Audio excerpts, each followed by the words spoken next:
All right. Good morning. Today I'm presenting on suicide among the teenagers or suicide among the adolescents. So I want to look at the general overview. I will look at the risk factors among teenagers and then the indication of suicidal teenagers. What are the indications, signs, and symptoms to know that this person is suicidal? I also want to look at the implications for nursing practice, why we have to bother ourselves with suicide as nurses. Then I will look at how you can prevent suicide among the teenagers. So, uh, suicide is the second leading cause of death for ages between 10 to 34 years in the US here. So, which means, and adolescents, they fall within this category. It is also noted that suicide is the third leading cause of death among the people from age 15 to 24 years. So, what are the risk factors of suicide among the teenagers? The first one is depression and other mental health problems, which can cause people or the teenagers to commit suicide. We also look at the alcohol and the drug abuse. Sometimes teenagers they abuse drugs, and this one can also have a high risk of causing suicide. Then sometimes the teenagers also feel like they are socially isolated. So social isolation is also one of the risk factors. Then difficult life situation. It could be abuse, poverty, or bullying among the youth or the teenagers, which can also cause uh, uh, suicide among them. Then another factor or another risk factor is access to firearms and other lethal means. Some youth or some teenagers or some adolescents they have access to guns and other things.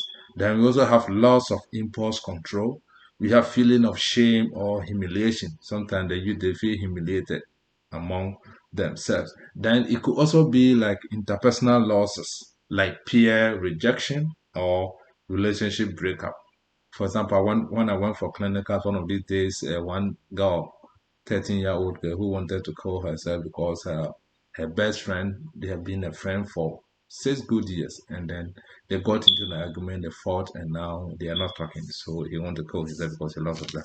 What are the indicators of suicide among the teenagers? The first one is one day if you see that they have isolated themselves, then you should know that it's one of the indicators. Then they give out valuable items, personal items like phones, clothes, and stuff like that. So if you see that they are giving this stuff, you should be concerned. Then violent mood swings or sudden change in personality is also one of the indicators. Then making statements such as "I wish I were dead," "I cannot take anymore," "it will soon be over." So all these are factors. How does it concern nurses? Or the implications of nurse. So as nurse, we have a huge role in assessment. We have to assess the risk factors, the warning signs, and the protective factors. We nurses, we also establish a therapeutic alliances with patients whilst communicating care and concern. So it is very important. So how do we prevent suicide among the teenagers? So the first one is that the teenagers themselves, you encourage each other to express their feelings or their concern to trusted friends or family members when they feel like they are not good or something is bothering them. And then they also nature self-confidence. Then there's a number that they can also call the National Suicide Prevention Line, which is 800-273-8255. They can call that number. Promote social network and connections.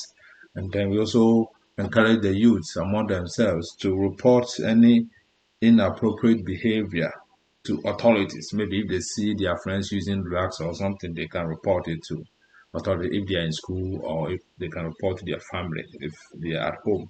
Then they can also seek medical attention if something is bothering them. Thank you.